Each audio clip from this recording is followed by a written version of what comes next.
다시 한번 박수하실 때 우리 한 해 동안 할렐루야 찬양대회를 수고로 섬겨주신 우리 대원들을 위해서도 격려의 박수 부탁드리겠습니다.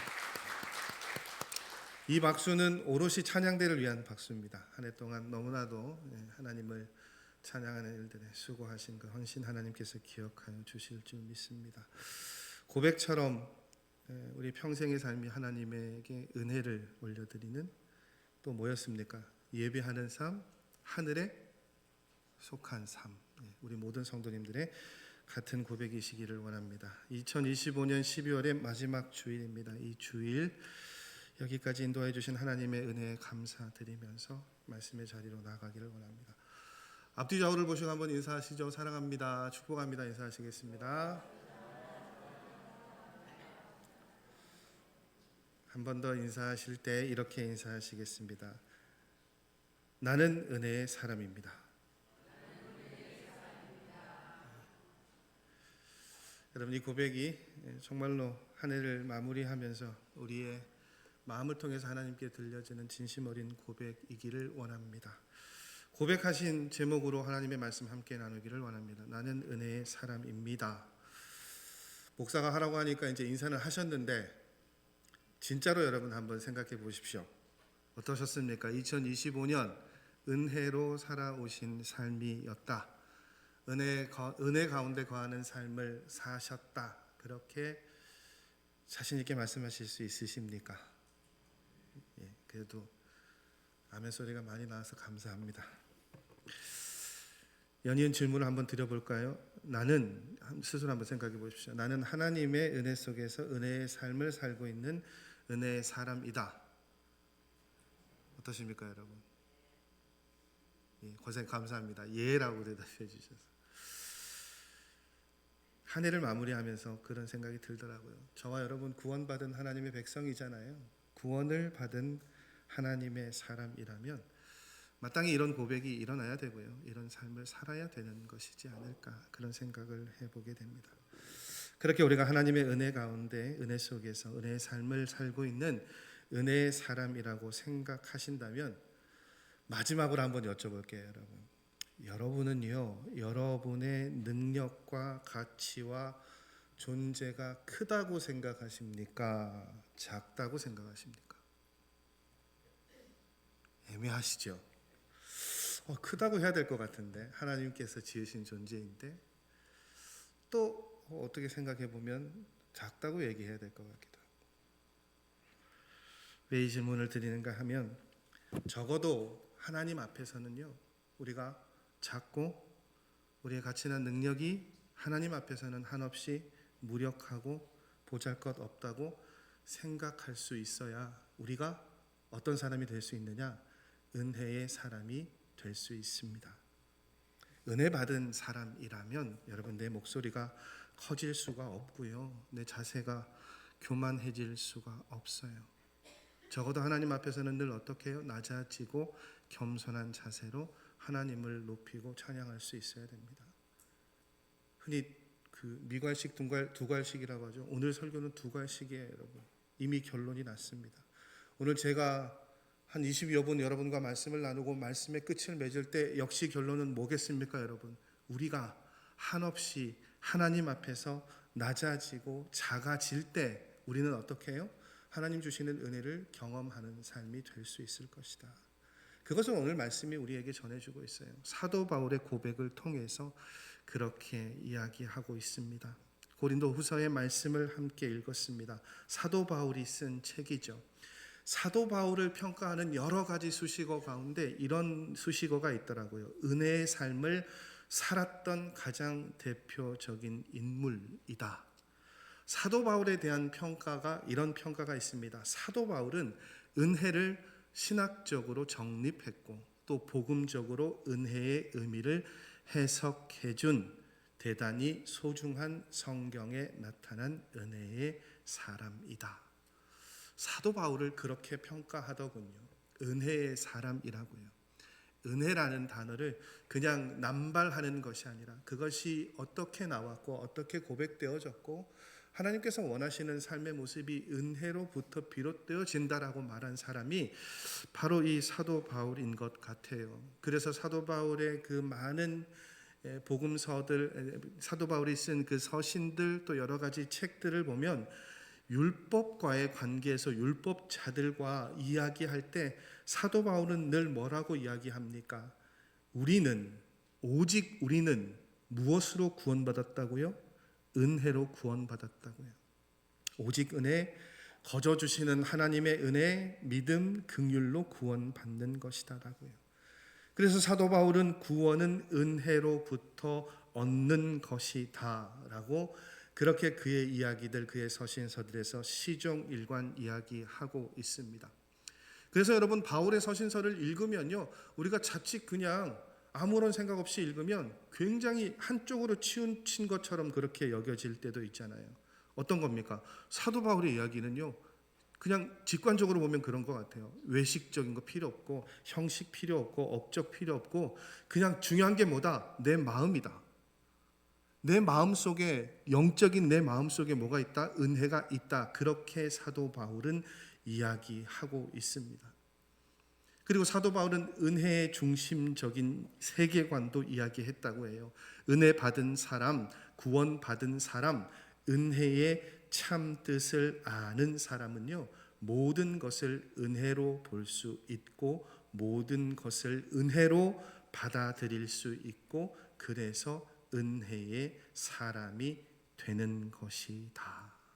그렇게 이야기했다고 합니다. 그러니까 사도 바울을 둘러싸고 있는 모든 신앙적인 그 시선들을 보십시오. 결국 무엇을 통해서요? 은혜를 통해서. 모든 믿음과 신앙과 삶이 그렇게 정의되어지고 규명되어지는 것 같아요. 그래서 사도 바울은 자신에게 일어난 모든 일들이 뭐라고 이야기합니까? 다 은혜 안에 있었다고요.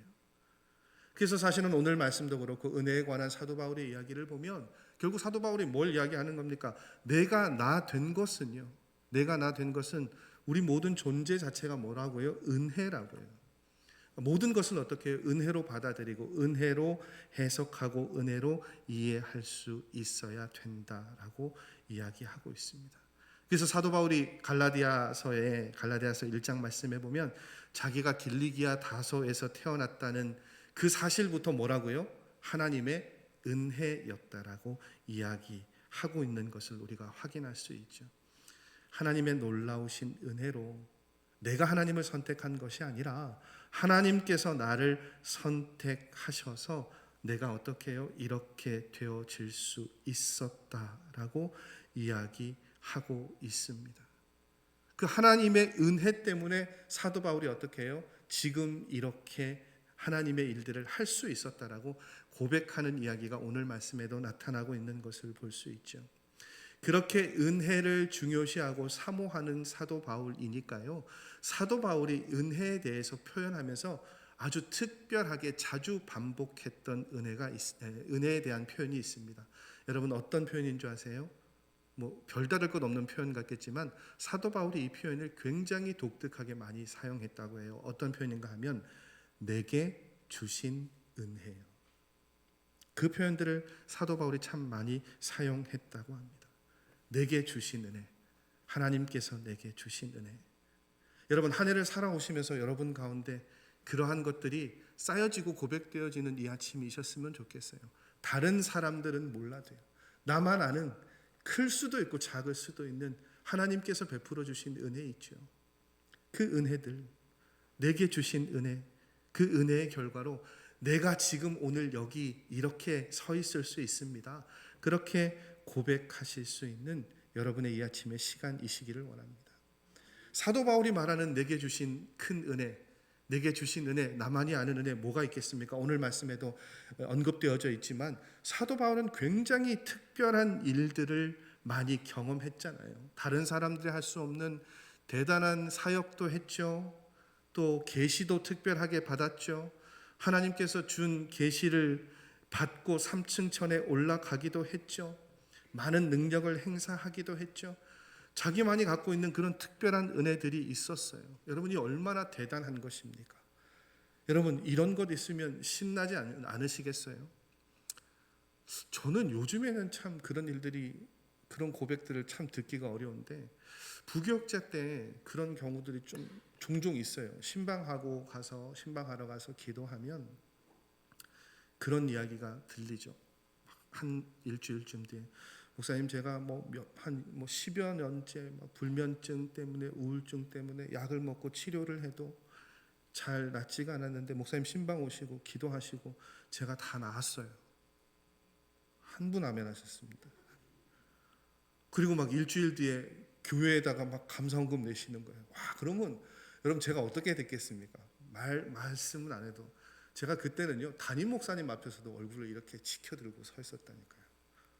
자랑할 만하지 않습니까, 여러분? 저를 인해서 그러니까 저를 축복의 통로 삼아서지만 그런 일들이 일어나게 되니까요. 그래서 지금도 떠나온 교회의 권사님들이 종종 연락을 주실 때 저를 그렇게 기억하시고 그렇게 얘기하세요. 목사님 기도 받으면 참 힘이 됐는데 그 기도가 받고 싶어요라고 그렇게 말씀하시는 이야기들을 종종 듣습니다. 여러분 사도 바울은 오죽했겠어요? 앞서 열거해드린 그 사도 바울이 가지고 있는 경험한 그 특별한 것들이요, 하나님께서 주신 그 은혜들요, 여러분 그것들이 모든 사람들이 그것을 보면서 얼마나 사도 바울을 높였겠습니까? 그런데 여러분 참 놀라운 것은요, 사도 바울이 오늘 자랑하고 소개하는 자신에게 주신 그 특별한 은혜의 내용들 가운데는요, 앞서 말씀드렸던 그 자랑의 내용들은 없어요. 사도 바울은 오늘 은혜에 관해서 이야기합니다. 은혜의 삶을 살아야 된다고, 은혜의 사람이 되어야 한다고 이야기하는데요, 그 이야기를 하면서 사도 바울이 시종일관 자랑하고 있는 것은 자기에게 특별하게 다가오신 그 하나님의 은혜는 뭐냐? 하나님께서 나를 겸손하게 만드셨대요. 그걸 자랑하고 있습니다. 그것이 자신이 경험한 놀라운 은혜라고 이야기하고 있어요. 그것이 바울이 받은 은혜라고 고백하고 있습니다. 그것을 그렇게도 표현합니다. 은혜로 은혜 되게 하시는 은혜, 은혜를 지킬 수 있게 하시는 은혜, 은혜로 능력 되게 하시는 은혜. 이 은혜가 어떻게 해요? 사도 바울을 겸손하게 했대요. 그래서 사도 바울이 자랑하는 최고의 은혜가 뭐라고요? 나를 겸손하게 하신 은혜라고 사도 바울이 이야기하고 있습니다. 바울이 깨달은 수많은 은혜 가운데, 하나님께서 주시는 은혜 가운데 최고의 은혜가 뭐라고요? 나를 겸손하게 만드는 은혜예요. 그래서 그것의 결과가 뭡니까? 저는 오늘 우리 찬양대의 가사에 은혜가 나와서 너무 감사했고요, 우리 장로님의 기도가 제 오늘 설교와 참 많이 맞닿아 있어서 참 감사하고 놀랐습니다. 결국 뭡니까? 장로님 기도하시는 그 기도의 내용이 정확하게 1년을 마무리하면서 제 마음이었거든요. 올 한 해를 시작하면서 저는 얼마나 기대에 많이 부풀어 있었는지 모릅니다. 기도하신 것처럼 아파트가 다 들어섰어요. 야, 이제 정말 많은 사람들이 교회에 오겠다. 여러분, 지난 몇 년 동안 제가 부임하고 올해 새가족이 제일 적게 등록했어요. 교회가 여러분 무슨 아무런 무언가를 하지도 않고요, 아파트가 들어서지도 않은 상황에도 꾸준하게 새가족들이 오셨는데요, 올해는요 다 이루어졌는데, 다 되었는데 새가족들이 오시지 않아요. 그럼 제가 어땠을까요? 뭘 고민했을까요? 뭐가 잘못됐지? 우리가 전도하는 방식이 잘못됐나? 교회에 뭔가 잘 갖추어지지 않아서 뭔가 잘못됐나? 계속 그것들을 생각하고 고민하고 끙끙 앓고요, 그렇게 몇 개월을 지냈는데요, 한 해가 마무리되어지는 이때쯤 기도하면서 새해를 준비하고 한 해를 마무리하는데 장로님의 기도와 정확한 깨달음을 하나님께서 주시는 거예요. 뭐냐 하면요, 하나님께 의지하지 않았던 거예요. 겸손하지 못했던 거예요. 주변에 많은 목사님들이 목사님 대원교회 정말 좋겠어요, 아파트가 그렇게 많이 들어서니까요, 저절로 사람들이 알아서 오겠죠. 마음속으로 아유 거기에 우리가 이것만 좀 더 하면 이것만 좀 더 하면 이것만 좀 더 갖추면 다 이루어지겠다. 그런 기대를 했단 말이에요. 겸손하지 못했죠. 우리가 할 수 있는 것처럼 여겼죠. 제일 큰 은혜를 놓쳤죠. 무엇입니까? 내가 못하니까 하나님께서 하신다는 그 낮아짐의 은혜, 낮아짐을 통해 주시는 그 은혜를 몰랐던 것 같아요. 여러분, 사도 바울은 그걸 알았습니다. 그래서 뭐라고요? 최고의 은혜가 나를 겸손하게 만드는 은혜라고 이야기하잖아요. 그렇게 생각하니까 사도 바울이 하는 모든 행동들을 보십시오. 일어나는 모든 일들이 은혜라고요. 감옥에 들어가도요, 매를 맞아도요, 비판을 받아도요, 환난을 당해도요, 그 가운데 그 모든 것들을 통해서 자신을 겸손하게 만드시는 하나님의 은혜를 자신은 발견할 수 있었다라고 이야기하고 있습니다. 오늘 말씀을 보십시오. 사도 바울이 육체의 가시가 있었대요. 그 육체의 가시가 정확한 게 뭔지는 모르겠습니다만 하나님의 일을 하는데 굉장한 지장을 주는 것 같았어요. 그래서 하나님 앞에 3번이나 기도를 했죠. 하나님 이거 좀 고쳐주십시오. 이러면 제가 좀 더 잘할 수 있을 것 같은데요. 근데 하나님 뭐라고 말씀하십니까? 내게 있는 내 은혜가 족하다라고요. 만족한 거 아니에요, 여러분. 충분하다고 말씀하시죠. 내게 있는 은혜가 충분하다라고 말씀하실 때 사도 바울은 어떻게 했습니까? 그대로 받아들였어요. 아멘으로 받아들이고 맞이했습니다. 2025년의 마지막 주일을 지나가고 있습니다. 여러분의 삶의 걸음에 지금 여러분은 얼만큼 여러분의 삶의 걸음에 만족하고 계십니까? 하나님 뭐라고 말씀하세요? 여러분이 지금 가지고 누리시는 모든 것들이 여러분에게, 저에게, 우리 교회에 뭐라고요? 족하다라고요. 실제로 많은 것이 주어져서 족하다고요? 아니요. 하나님이 함께 계시니까요. 하나님이 우리와 함께 계시니까 어떤 상황이라도 우리는 어떻게 해요? 족하다는 거예요. 여러분 그게 뭡니까? 은혜잖아요. 그 육체의 가시가 사도 바울을 엄청나게 괴롭혔어요. 자신은 그것 때문에 하나님의 일을 하지 못하고 지장을 받는다고 하나님께 기도했어요. 그런데 하나님은 내 은혜가 내게 족하다라고 말씀하셨죠. 왜요? 왜 그렇게 말씀하십니까?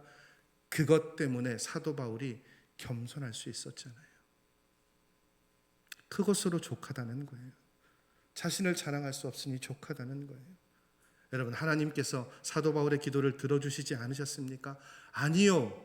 육체에 가시는 그대로 두어서 겸손하게 만드시고요. 사도 바울에게는 누가라고 하는 의사를 동역자로 보내주셨어요. 여러분 그렇게 우리에게 다가오시는 하나님의 은혜는 풍성하게 차고 넘치는 것입니다. 그 은혜로 알고 받고 깨닫기 위해서 필요한 것이 무엇이라고요? 다시 또 말씀드려요, 여러분. 겸손하게 하나님 앞에 설 수 있어야 됩니다. 하나님 앞에 내 모든 것들을 내려놓을 수 있어야 돼요. 여러분, 캐톨릭 성자로 알려진 성 프란시스가 대단한 이 땅 가운데 삶을 살 때도 모범적인 삶을 살았던 성자였던 것 같아요. 그래서 중세시대 그 프란시스의 제자가 환상 중에 하늘나라의 구경을 하게 되었다고 합니다. 하늘나라의 그 환상 중에 하늘나라를 구경하는데 하늘나라에 가보니까 여러 보좌가 있더래요. 빈 보좌가 하나 있어요. 그래서 물어봤다고 합니다. 저 보좌가 누구 것입니까? 천사가 이렇게 대답했다고 해요. 세상에서 가장 겸손한 성자 프란시스가 앉을 의자다. 그리고 환상에서 깨어났습니다. 제자가요, 선생님이긴 하지만 질투가 났대요. 와, 어떻게 천국에 갔더니 우리 선생님은 거기서도 인정을 받냐, 뭐 그런 마음이었겠죠. 그래서 환상에서 깨고 이 제자가 프란시스를 찾아갑니다. 그리고 이렇게 질문했다고 해요. 선생님은 자기 자신이 어떤 사람이라고 생각하십니까? 1초도 망설이지 않고 프란시스가 이렇게 대답했다고 해요. 어떻게 대답했을까요, 여러분? 선생님은 선생님 스스로를 어떤 사람이라고 생각하십니까? 뭐라고 대답했을까요? 프랜시스는 이렇게 대답했습니다. 이 세상에서 가장 악한 사람이다. 그렇게 대답했대요. 제자가 그 답을 듣고 뭐라고 얘기했을까요? 선생님, 그건 교만입니다. 위선입니다. 세상에 많은 사람들이 선생님을 향해 성자라고 이야기하고 있는데, 이 땅에 강도도 많고 죄인도 많은데 선생님이 가장 악하다니요. 그건 겸손을 가장한 교만 아닙니까? 이렇게 도발하며 물었습니다.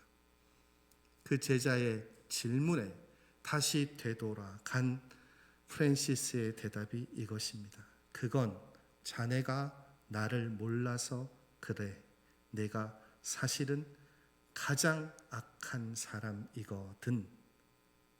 그리고 정말 중요한 이야기는 지금부터 이어집니다. 그리고 하나님이 내게 주신 은혜가 너무 커서 은혜 가운데 오늘 내가 있는데, 내게 주신 은혜를 다른 사람에게도 주었다면 그 사람은 분명히 나보다 더 훌륭한 사람이 되었을 것이네. 이 이야기를 듣고요, 이 제자가 무릎을 꿇고 프랜시스에게 사죄했다고 합니다. 여러분, 사도 바울은 하나님께서 자신에게 주신 은혜를 알았고요, 은혜에 충만한 은혜의 사람으로 삶을 살았습니다. 은혜의 사람이었기 때문에 은혜를 끼치는 삶을 살았습니다. 그 모든 것을 가능하게 한 것이 무엇이었다고요? 다시 말씀드립니다. 겸손하게 하나님 앞에 자신을 낮추는 것. 그것을 은혜로 알았던 거예요. 사랑하는 성도 여러분, 한 해를 마무리하고 새롭게 맞이할 2026년에는 우리 사랑하는 대원의 모든 성도들이요, 가장 겸손한 사람으로, 그래서 가장 큰 은혜의 사람으로 그렇게 살아가시기를 주님의 이름으로 간절히 소원하고 축복합니다. 여러분, 우리 모두가 그렇게 겸손하게 하나님 앞에 섰을 때 하나님께서 주시는 그 놀라운 은혜들을 경험하고 살아갈 수 있다고 해요. 한 가지 일화만 더 말씀드리고 말씀을 마무리하겠습니다. 종교개혁자 존 녹스가 드린 기도라고 합니다. 굉장히 어려운 상황 가운데 하나님께서 도와주심을 감사하면서 존 녹스가 하나님께 드린 기도가 이것이라고 해요. 하나님, 내가 있는 것은 오직 하나님의 은혜에 의한 것입니다. 여기까지는 특별한 기도가 아니죠. 그런데 저를 정말 놀라게 했던 기도의 언어는 이 다음에 이어집니다.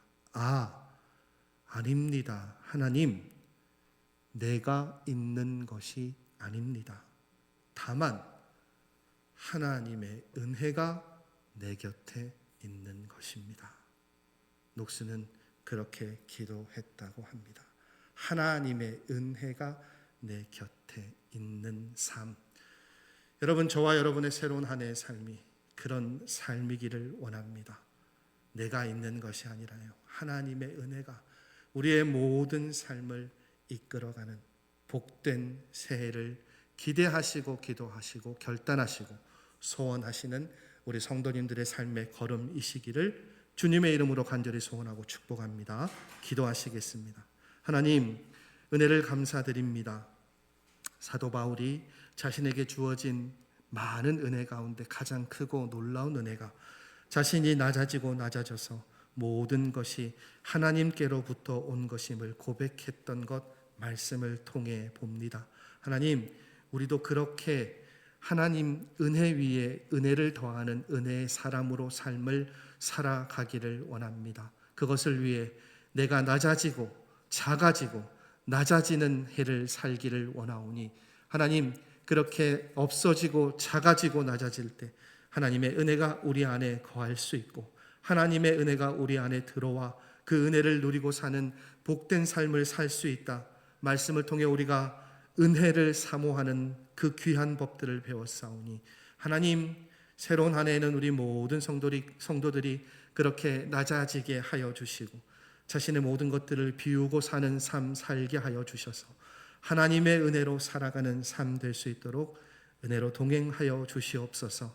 하나님, 2025년의 마지막 주일입니다. 우리의 걸음을 여기까지 인도하여 주신 것 너무나 감사드립니다. 우리의 생각대로, 우리의 바램대로 모든 것이 이루어지지 않았지만 하나님, 모든 우리의 걸음 가운데 하나님의 은혜의 손길과 은혜의 걸음이 함께 동행하셨던 것을 한 해를 마무리하며 다시금 깨닫게 하시고 고백하게 하여 주신 것 감사드립니다.